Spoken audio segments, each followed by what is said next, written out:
The buildings jut from Manitou Heights, circling the crown of the hill that dips down into the city of Northfield, Minnesota.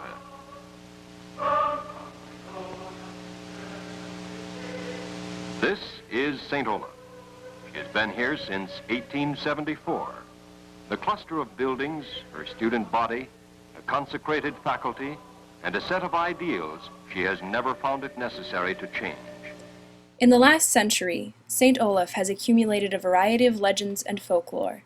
The keeper of many of these stories is Dean of Students Greg Kniezer, who has made it his mission for the last 20 years to explore and record the many myths of St. Olaf College. But since I've been going around telling the ghost stories at campus about a ghost in Melby and a ghost in a library and a ghost in a theater and things like that, is that the Ytterboe folklore story has kind of rolled into that, and you know, when I've done some research in the archives and in the library about ghosts, there was one little piece that popped up where, you know, perhaps the ghost of Ytterboe still, you know, roams the campus, and if students are walking across campus late at night and they hear a ghostly howl of some kind of dog or beast or something like that, it's just Ytterboe wanting to play with you. So don't be afraid. Ytterboe the dog is not the only poltergeist walking the halls of St. Olaf College, but he does have one of the most interesting stories to tell. He was a mutt, probably a spaniel chow mix, but no one could be certain. His shaggy black coat was a regular fixture on both campuses and around Northfield until the afternoon of May 22nd, 1957. On this day, 3 policemen, Bill Carroll, Percy Morris, and Roger Robinson, shot Ytterboe twice and killed him, right outside Rolvag Library, in front of several St. Olaf students walking to classes. Long ago, a little pup was born. He was just as black as coal. Some always found him lying in the snow. They called him Ytterboe. Northfield in 1957 wasn't all that much different than it is today. People smiled at each other as they passed on Division Street, the college students played just as hard as they studied, and Malto-meal occasionally made the air smell like oatmeal or chocolate chip cookies.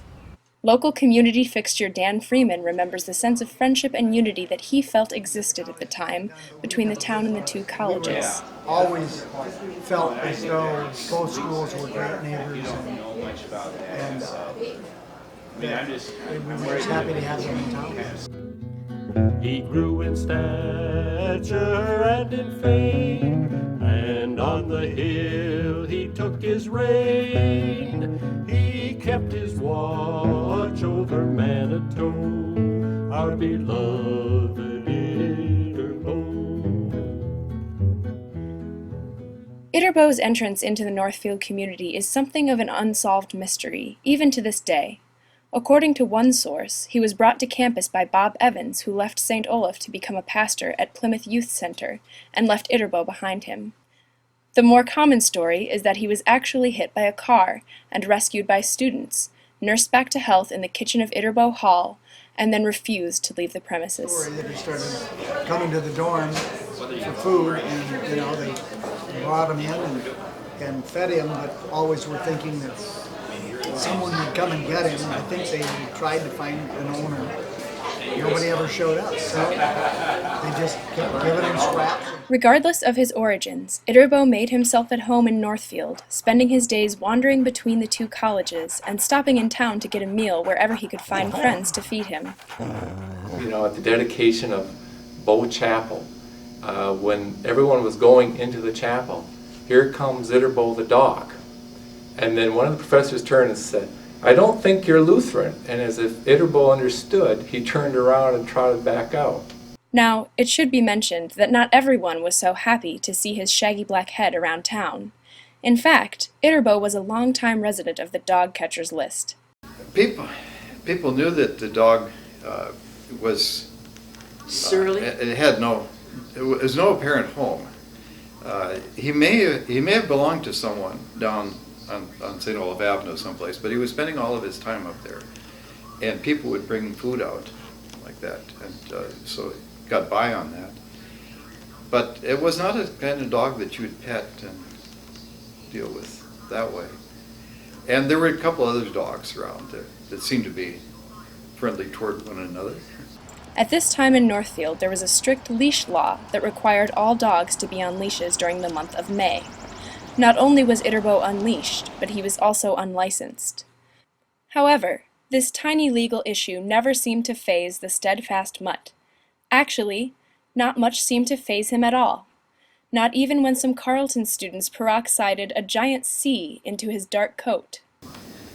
And I know that Ytterboe the dog also had a haircut by the Carls, which may have been responsible for making him Unhappy. somewhat ornery. Right? Yeah, ornery is a good word. Regardless, Ytterboe shrugged it all off, and though perhaps a little shamefaced, went along with his daily rounds about town.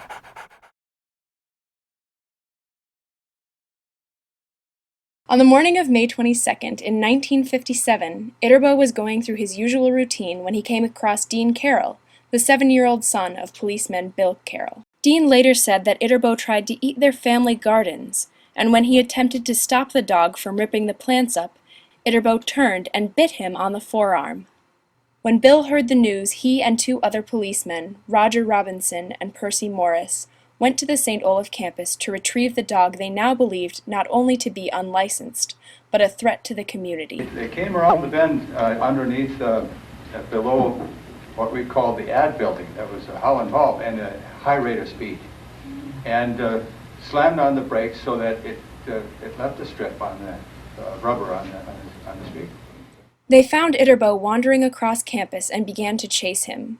One student later said that Ytterboe must have thought they were playing a game as he bounded away, and then paused as if waiting for them to catch up. But perhaps he knew that these men were trying to take him, and it was his survival instinct that made him run from the 3 men in uniform. In any event, after a few moments of pursuit, Officer Morris took aim and fired a sawed-off shotgun right at Ytterboe. He fired at Ytterboe twice. There were only 2 shots. The second one took care of him. And they dragged him and plopped him into the trunk of the patrol car. On the 22nd day of May, he lived his life just as before. Then Percy came up on Manitou and shot poor Ytterboe. That evening, word spread quickly around campus. One student, Randy Cox, remembers the mood at that time.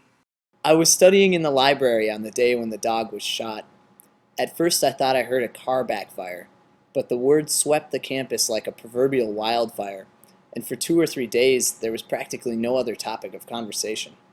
I've often thought that, the idea that something bad had happened sort of spread, rather quickly throughout the campus, because it was I guess in the afternoon, and people were going to sports practices or then eventually going to the cafeteria for supper, and it was I understand it was a beautiful spring evening, and I maybe it just sort of caught like wildfire, this idea that this indignation, this righteous indignation that a policeman had come on the campus and had shot this beloved mascot.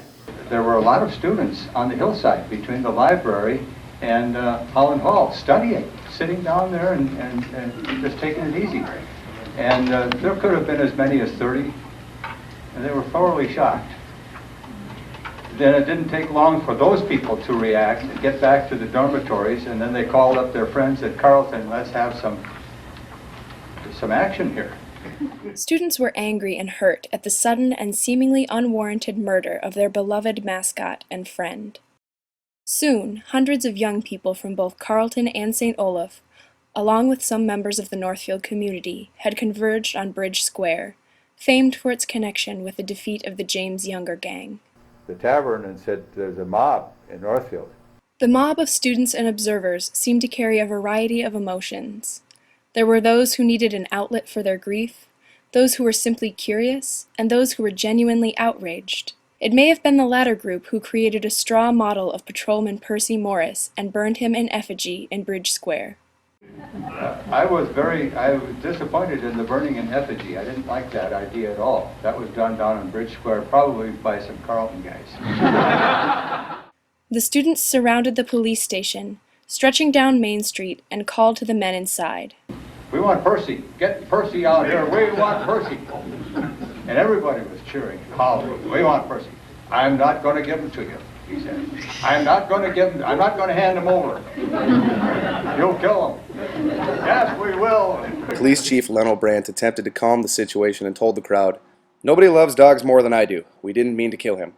Brandt was unsuccessful in his attempt to subdue the crowd, and the Dean of Men from both Carleton and St. Olaf were given a similar response from Ytterboe's mourners. Twice, first Mark Olney, who was Dean of St. Olaf, Dean of Men at St. Olaf, came out from the front door of the police station and stood on the steps and said, "Go home." And he got pelted with tomatoes and eggs, and I'd never seen anything like that. He was revered. Then Casey Jarko, Dean of Men at Carleton, came in and said, tried the same thing. He got hit one more. Leno Brandt was genuinely alarmed. He thought there was going to be some mischief and they might even storm the police station. No one was quite sure which way the mob would turn, so the highway patrol cars were brought in to ensure the safety of everyone involved. And my overwhelming memory is that idiot sheriff of Rice County at the time, I don't know who it was, decided he was going to drive through all this mass of humanity. And he started up at the corner, and inch by inch, he made his way, because they'd pound on the car, they'd pound on the hood with their fists, the students would. I think they punctured the tires on the... We just had one police car in those days. Some people remember the mood as light-hearted, others have a much darker perception. Dan Freeman remembers what it was like to be a high school student in the midst of college students he knew and respected. As far as I'm concerned, it kind of framed my understanding of what my mob psychology is, and I decided if I ever got around it again, I was going to extricate myself from it. Late into the night, students were still gathered downtown, still seeking some sort of closure to the events of the evening. And we started putting our heads together, we got to do something. And we decided we were going to do something, and the play at St. Olaf at the time was Julius Caesar, a student-directed play. So it was decided that we were going to pattern some sort of a memorial or eulogy after speech. Two things. First, Lars Kindle read Ytterboe's obituary, and it was really funny. And I said, loudly, "Friends, Olies, Carls, I've come to praise Ytterboe, not to bury him." Ytterboe St. Olaf was born out of wedlock in Dundas. Everybody here, cheer. Yay! On July 4th, 1953. I didn't know the date. Yay! He was a fire hydrant inspector on St. Olaf Avenue and Lincoln Street. Yay! And he had made plans to go over to Carleton, and the Carleton guys, they started cheering. We were cheering back, and this speech went on and on, following the one from the Shakespeare play. He was, as Mark Antony said, he was our friend. Ytterboe was our friend. He was our dog. And we should grieve for him. Then for some reason, another unscripted thing was I started singing. Ytterboe is dead, to the tune of the Volga Boatman. Ytterboe is dead, and they're catching on. Oh,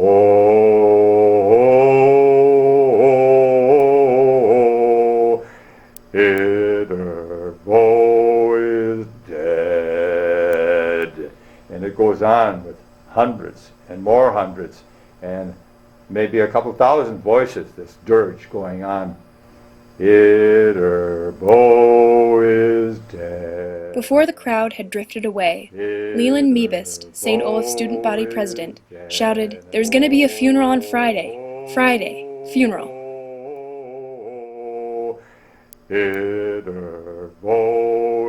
The following day was filled with preparations for Ytterboe's final farewell to campus. A hearse was donated from one student. And overnight they painted it black. And supposedly the paint was still wet. That's what we've heard. Student organizations and even some faculty donated money or flowers, and everyone was invited to come and pay their last respects. Oh, the next day, I got called in. Dean Omley called me into to his office. And he said, "I saw you last night. I heard you last night. Let me tell you this, there will be no Christian symbolism connected with this funeral of a dog." I said, "I have nothing to do with it, Mark. It's in the hands of Leland Meebist, president of the student body, and the student body organization. They're conducting this funeral. It's going to be a dignified thing." He said, "If there's anything," and he used a goofy word, "if there's anything untoward happening, anything at all, any mischief," he said to me, "you're out of this college." So I went down to Meebist and I said, "Leland, play it cool, or it's bye-bye." Reporters from the Star Tribune, the Dispatch, the Pioneer Press, and of course, the Manitou Messenger, recounted the events of Ytterboe's funeral. The Manitou Messenger, Friday, May 24th, 1957. Graveside flowers poured in from many groups, along with numerous unsolicited offers to replace the beloved Ytterboe with a new campus mascot, as the entire student body, faculty, and a large representation of Carls and townspeople stood on the library lawn to hear the final words of the eulogy. The Dispatch News Service. One of the most elaborate funeral rituals in the animal kingdom was conducted late today on St. Olaf campus for Ytterboe, the school's pet dog, which was killed by a policeman Wednesday night. The body of the black mongrel, flanked by an honor guard of students, was carried in a hearse and buried at the spot where the shotgun blast snuffed out his life. The Pioneer Press. About 1,400 St. Olaf College students stood with bowed heads Thursday afternoon as a peaceful campus grave swallowed their longtime mascot, a dog named Ytterboe. Never have so many been so silent for so long for a funeral for a dog who bummed meals from students. With upwards of 2,000 students and community members in attendance, Ytterboe's funeral was a fitting tribute to such a beloved friend. The sound of horns playing taps echoed across Manitou, and 4 pallbearers laid the dog to rest as members of Viking choir sang a slow, mournful dirge. Leland Meebist addressed the crowd and said, "If ever a dog could be said to win the heart of a college, he lies here." The sign over Ytterboe's grave read, "Ytterboe, the St. Olaf Lion, was killed here by Northfield Police. May 22nd, 1957, 7:30 p.m. A faithful mascot through the years, he played his role so valiantly. St. Olaf College will miss you. Goodbye, poor Ytterboe.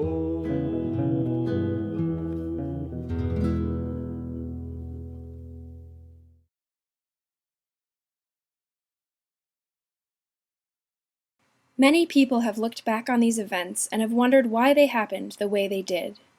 They've wondered especially why they happened in a decade known for its calm demeanor when contrasted to the unrest of the 1960s. This being the 50s, the laid back, or not the laid back, but the really conservative and sedate 1950s era, peace and calm on college campuses, that there's a protest. There's almost no protest at St. Olaf during the 60s or in the Vietnam War, but it was, there's probably more about a dog in the 50s than there was about nothing. Not to belittle the civil rights riots and sit-ins and things in the 60s. I'll tell you what, I would see so many of those years later and think, from Northfield in 1957. Mob rule, it was very frightening. These people who I revered and I would never talk back to. Some people believe the protests to have been a natural result of the rise in college students' involvement with world politics. Students start taking a more worldly view. You find by the late 50s, St. Olaf students are particularly interested in world politics. And his death, the shooting of the dog, it was an impetus to get students all involved. They were maybe not looking for an excuse, but it certainly angered them. And they thought, well, we should react. And I think it's one of the first times you find the students en masse reacting to an event and perhaps going against what the administration wanted to happen. I think students in the late 50s started recognizing the fact that they had within their ability to make decisions and not rebel, as some of the newspapers would say. Even Life magazine said students were rebelling. It wasn't rebelling. It was students saying, I want to take a stand. And I think that's probably the first time at St. Olaf that students really in a large group took a stand. Others note the influence of timing and season on these events. Certainly the season, I think, had something to do. If Ytterboe had been shot in the middle of January, I doubt that there would have been such a demonstration. And it was really too early to attribute it to any social consciousness yet, because the civil rights movement doesn't really get going until, well, the very late 50s or mostly in the 60s. So it was something to get excited about, and that's what they did. Indeed, the riot could have been a result of any number of these instigating factors. Whatever the cause, the events following Ytterboe's death received immediate attention. They were published in Life magazine as well as on radio broadcasts, national morning television, talk shows, and international papers in London and Paris. Governor Orville L. Freeman wrote a telegram to the students of St. Olaf College, which read, "As you pay your last respects to the memory of a friend of the student body of St. Olaf, I hope you will, without delay, find another mascot who can inspire as high a degree of constructive spirit as Ytterboe seems to have done during his long career." Newspaper editorials discussed the merits of Patrolman Morris's actions and the students' responses to them. I do recall that certain people took offense to the fact that everyone at St. Olaf and Carleton and some people in town were so pro Ytterboe the dog, and that this incident was being made up to be a story when they felt it wasn't a story. And it offended certain people. There were letters to the editors basically stating, what's the big deal? There are more important issues going on. President Granskow said, well, it was a tempest in the teapot situation. Well, he sort of downplayed it. The alumni magazine didn't even report this incident. Others responded that it wasn't the death of a dog that made the situation so outrageous, but the manner in which it was carried out. Larry Bernstead, class of 1958, said that he believed the worst aspect of the whole incident was that Percy had shot Ytterboe in front of so many students who were outside just enjoying the spring weather.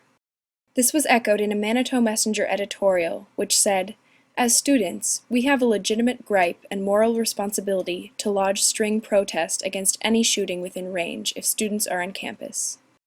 The same article also argued that, without a doubt, Percy, as a result of his calculated 5 minutes' work, has achieved a degree of notoriety at least equal to that of Jesse James, and his achievements should merit a place right alongside of James in the annals of Northfield history.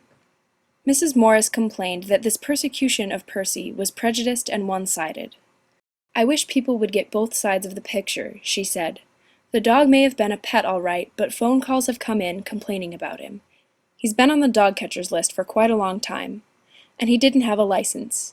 People just hear one side of things. They don't know about these complaints that have come in. Mayor George J. Zandmiller said he completely supported Patrolman Morris. I would destroy my own dog if it had bitten a child. This college demonstration is merely a youthful, emotional outbreak. Despite the support from a few individuals, Percy soon found it necessary to move to St. Louis Park. You know, they didn't think much about it. They thought it was stupid that the dog had been shot. And of course, afterwards, the town just had it in for this policeman that shot the dog. And he had to move away. He took a job up in the cities. And that was too bad, too. I mean, he made a mistake. It was not the greatest move ever made in the world, but really nobody got hurt, even though he was a bit careless, and I'm sure he would have learned that and been a better officer. In St. Louis Park, Percy became a lieutenant on the force and, ironically, one record from the St. Louis Park Police Station lists Percy as helping to train one of their first police dogs. It may be unfair to judge Patrolman Morris too harshly for shooting Ytterboe, since he was a young man, only 24 years old, and fairly new to the job. Perhaps it is this uncertainty that made the story such an exciting one. Was Percy right to shoot a possibly dangerous animal? Or was Ytterboe a heroic martyr? Though the 1950s have melted into history, and the students who lived through them have long since left the Hill, these questions and the story behind them have not faded from Northfield or the colleges. Why are people interested in Ytterboe the dog after all these years? When you look back and think about each generation of students at St. Olaf, there's usually a defining moment, one particular incident, whether it's the start of a war or certainly the conclusion of one. You know, it's funny, when I started, within the first week I got a question. And if you don't know St. Olaf history, I thought you pronounce it Ytterboe. And the students were asking about the dog. And I'm like, what is this dog? And so that's how I sort of got immersed into the legend of Ytterboe. The story of Ytterboe has spanned generations. It has been immortalized in songs like the Ballad of Ytterboe, in poems, and even in sculptures. Plus, Ytterboe, after a short, happy life as a dog, it came to rather a bad end, and it didn't seem right for him to be just cast off. I found him in the hallway just sitting there after reunion weekend last year, and it didn't seem like the right place for him to be, so I thought he could have a home in here. The Fairmont Daily Sentinel thought that the events were more than just a good story, and on May 25, 1957, they published an editorial which read, "On calm analysis, what occurred at St. Olaf College campus may be regarded as an interesting story of human behavior in an age of confusion and uncertainty. The manifestation illustrated, with poignant clarity, the mysterious bond that has existed between humans and dogs since time immemorial. And so the demonstration on the St. Olaf campus cannot be regarded as maudlin sympathy or mass hysteria, but rather a solemn expression of genuine sorrow over the demise of a true friend. Not only students at St. Olaf, but countless thousands throughout the nation, as a result of national publicity of his passing, will be the better for his having lived." This may have been more true than the Sentinel could have imagined here in Northfield, since there seemed to be a greater feeling of unity in the wake of Ytterboe's death than the two colleges had known for years. With Ytterboe the dog, it sort of is that one moment when the students here at St. Olaf, as well as at Carleton, and the townspeople sort of coalesced into one cooperative movement. You know, even though we claim the dog as sort of St. Olaf, Ytterboe the dog, I said he didn't really belong to us. And I know Carleton students did care about him. And they did come over for the funeral. And I mean, not just a few, hundreds of Carleton students. And for 1 week, I mean, we always had friendly relationships at this point, but for that particular moment, the students had one clear objective. We're going to work together to fight City Hall on the shooting of those dogs. Ytterboe has not been forgotten by the people of Northfield. In fact, he recently stood watch over the construction of the Buntrock Commons. Fences are only so good at keeping college students out of places where they want to go. And so we tongue-in-cheek, there's actually a doghouse. We built a doghouse for Ytterboe, the ghost of Ytterboe, to guard the construction site where we were building Buntrock Commons. And we hung signs all around on the fence, all the way around Buntrock's construction site, that said "Beware of dogs," "Beware of the dog" in all these different languages. But it is more than Ytterboe's guard dog capabilities that kept him in the hearts of the community. Because it has all the elements of a great story.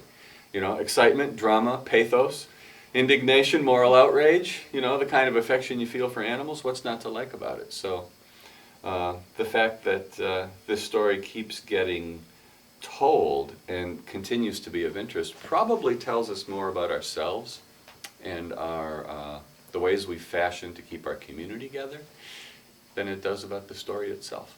So that is a pretty good looking dog, and so I hope people will remember him really in his festive garb.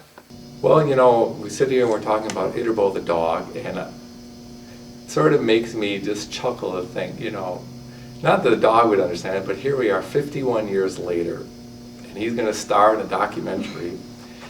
And people don't forget, you know, last year there were letters to the editor. I didn't prompt those. He resonates, at least the story resonates. Why is this still reoccurring as something to bring up? And as I mentioned earlier, it really is about connecting to some event. And that was an event in '57 that people from that era can say, yeah, I was there, I was a part of it. And I wonder, well, what will be the next big story? The story of Ytterboe the dog could be told in many different ways, with new stories coming to light and old stories changing and growing with each retelling. He has become more than the shaggy black dog who begs scraps from the Ytterboe kitchen. He is a campus mascot and friend, even in death. Although, there are those who believe he has never really left.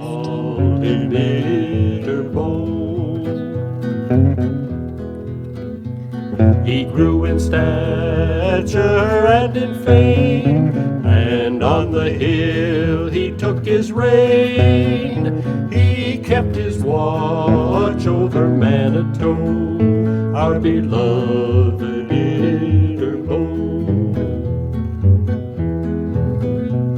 On Saturdays at all the football games, you'd see him running down the field. On Rotsey Day he'd don his coat of arms and march with all the men in blue. You'd see him wandering through the streets of town, and through the Arb you'd see him go. I know how the song goes. I can hum it, but I don't know the words.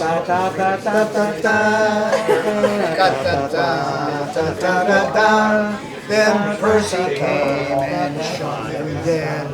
Good.